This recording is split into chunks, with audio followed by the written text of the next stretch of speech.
It's the real news. I'm Aaron Mate.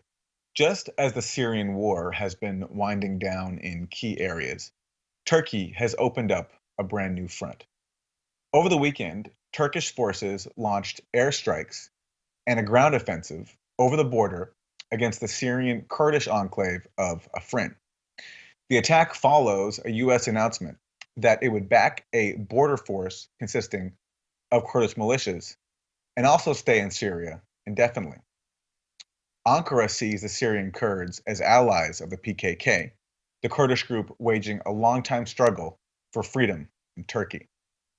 Joining me is Ehsani, a Syrian-American writer and analyst. Ehsani is a pseudonym to protect his identity. Welcome, Ehsani. So we have this new front, Turkey invading across the border, attacking Afrin. What do you think is important for people to know about what's going on? Good evening. What is important is to rewind the clock a little bit back to, I believe it was May of 2017, when the so-called campaign to defeat ISIS was announced at a briefing by Secretary Mattis, General Dunford, and Special Envoy Brett McCurk. The three gentlemen essentially talked about what was called at the time the policy of annihilation of ISIS. It was described as it was already taking place in Mosul. Obviously, the attacks were very heavy on the Iraqi side. They wanted to take the fight to ISIS in Raqqa in Syria, and the key decision that led to the events that you were asking about, started really at that time when the indication was made that the Americans were going to team up with the Kurds and not with the Turks in the fight against ISIS. That was a very, very key decision. The Turks, even back then, immediately started raising alarms in Washington about this. They were very uncomfortable because fighting ISIS alongside the Kurds would mean that the Americans would have to arm the Kurds. Turkey was very uncomfortable with this idea. The Brett McCurk, who was in charge of is our special envoy fight ISIS, was the man put in charge of this operation. He made numerous trips to the region. He assembled or he was essentially the envoy of the new administration that was now essentially going to take the fight to ISIS in a much more aggressive manner than the previous administration. At least that's the way it was described. Consequently, what happened was Turkey, obviously, as I said, it started to get very concerned. And what you saw this week is really the culmination of the constant refusal of Turkey to really accept that American decision to team up with the Kurds to defeat ISIS. Now, what had happened in the meantime, as we know, is that it was announced recently that America has 2,500 soldiers stationed in the northeast of Syria. Now, what listeners need to know is that these forces are east of the Euphrates River that essentially comes across Syria from Turkey. Why that is important is because Erdogan, the president of Turkey, had asked on numerous occasions that the Kurds do not really have any presence on the western side of the Euphrates, and he felt that if they stayed on the eastern side of the Euphrates, he might possibly accept, the decision that had already been made. Ehsani, let me ask you. Ehsani, Yes. let me ask you. Why does Erdogan care what happens on the Syrian side of the border with the Kurds? Right. What is his concern there? No, that's a good question. So let's not forget that it's been about 3 decades that the Turkish state has been fighting what the Kurdistan Workers' Party in their own southern part of Turkey. It's been a very bloody fight that Turkey obviously refers to them as terrorists. They they look at it. It was led by Öcalan, who was based in Syria. So this is a very long, 3-decade-old, essentially confrontation that the Turkish state sees really as an insurgency against the state. So the way Erdogan, prior to the attack on Afrin, he had made he had stated the number that there were about 10,000 to 10,000 to 15,000 armed men in the town of Afrin. And by implication, what he's saying is that those were armed, either he didn't really make the distinction whether they were armed by the Americans or they were armed by the Syrian state from before, but he just didn't accept them being as close as they are to the Turkish border, and the decision was made to attack the town. Now,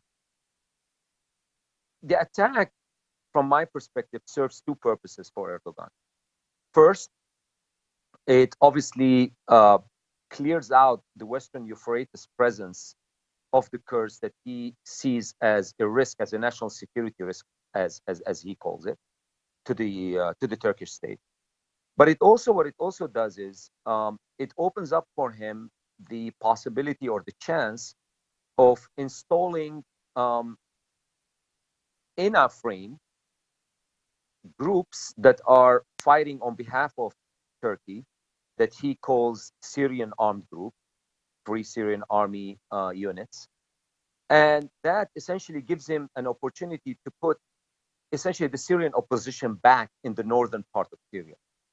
Because what is really critical is that at the first hours of the attack, he continuously wanted to confirm to everyone that Turkey had no plans to stay in Syria.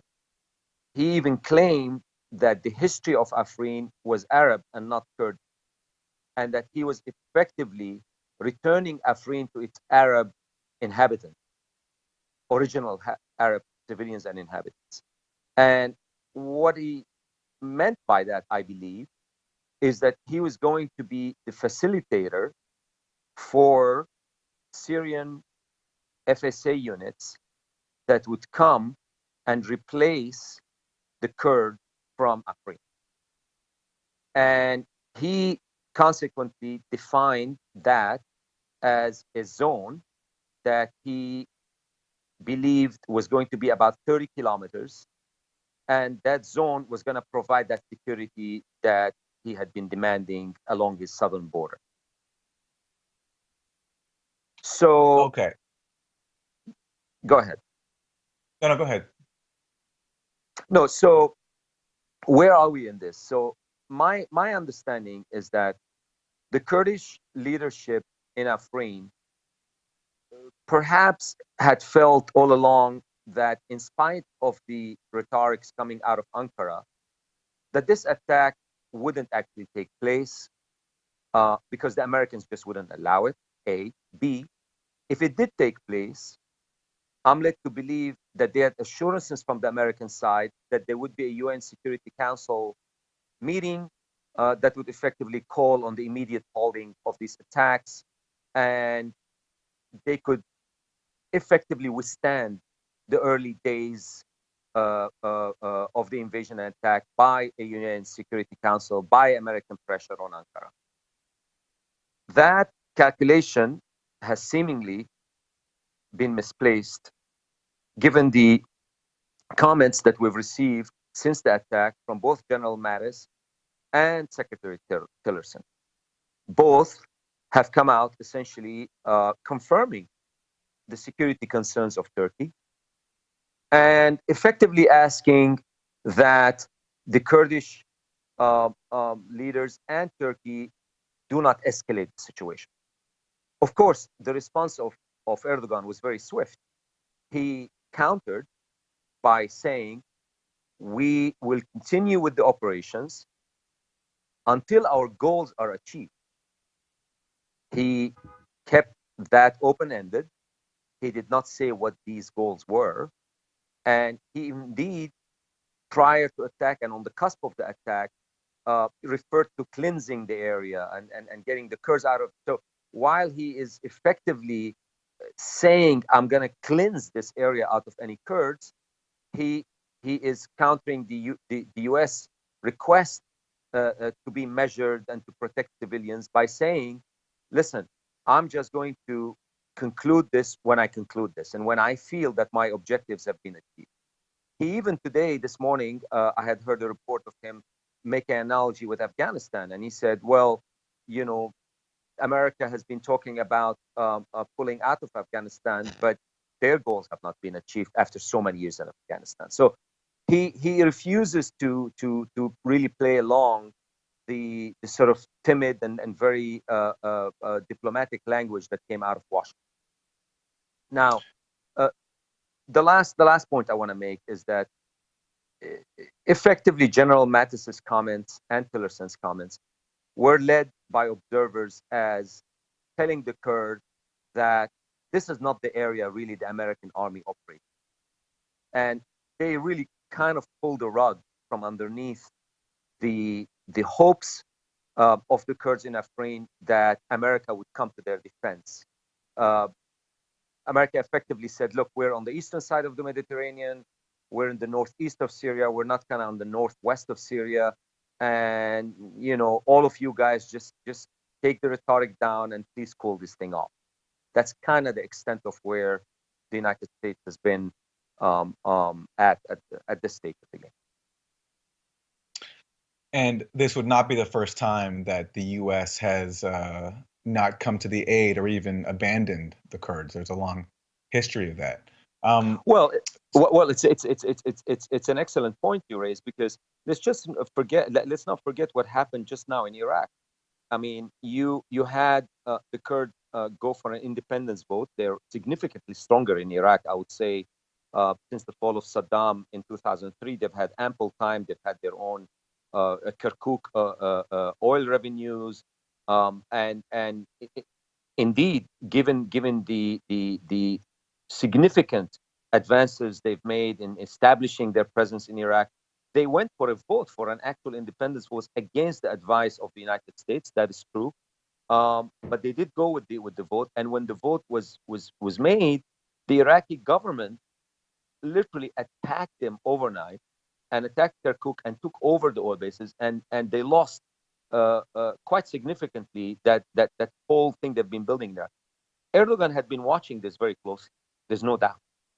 And indeed, what the president of Turkey has done is almost called the bluff of the American presence in Syria as a deterrent to him. He escalated the verbal attack. In fact, as you recall, Secretary Tillerson gave a very long speech at Stanford University about the new Syria policy. He during this talk, he tried. That was, I believe, a day or two before the attack started. He tried his best to be nice to Turkey, and he offered some complimentary remarks about understanding, hoping that would probably escalate the situation, and Erdogan would actually not go ahead with that attack, even though the language coming out of Ankara was very loud and clear that something was imminent. With 2020 hindsight, of course, with retrospect, the attack did take place. Where are we now? I mean, I think at this stage, let's just see the Russians.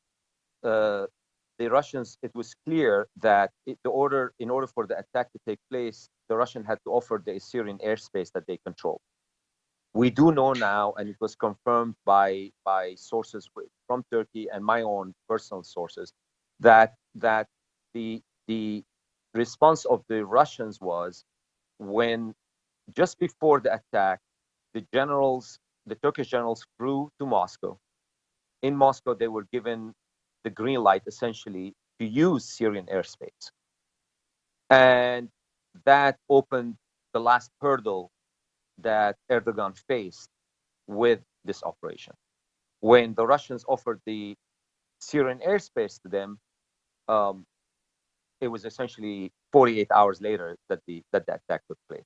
Right. So, Ehsani, as we wrap, it's very complicated and it's hard to get one's head around the shifting alliances in the Syrian war. But given that all these outside forces have been so pivotal in shaping it in the 7 years so far, let's talk a bit about what we can expect now. So you've talked about how the U.S. is in the position where it supports Turkey. It's an ally of Turkey. Turkey's in NATO, but yet Turkey is now attacking U.S. allies in the Kurdish area. And meanwhile, Russia has effectively given Turkey its blessing to attack Afrin because Russia controls the airspace. And if I have it right, in exchange, Turkey has tacitly agreed to let Russia step up its offensive against Al-Qaeda-linked rebels in Idlib province, uh, which uh, which is which Turkey also has, which also borders Turkey.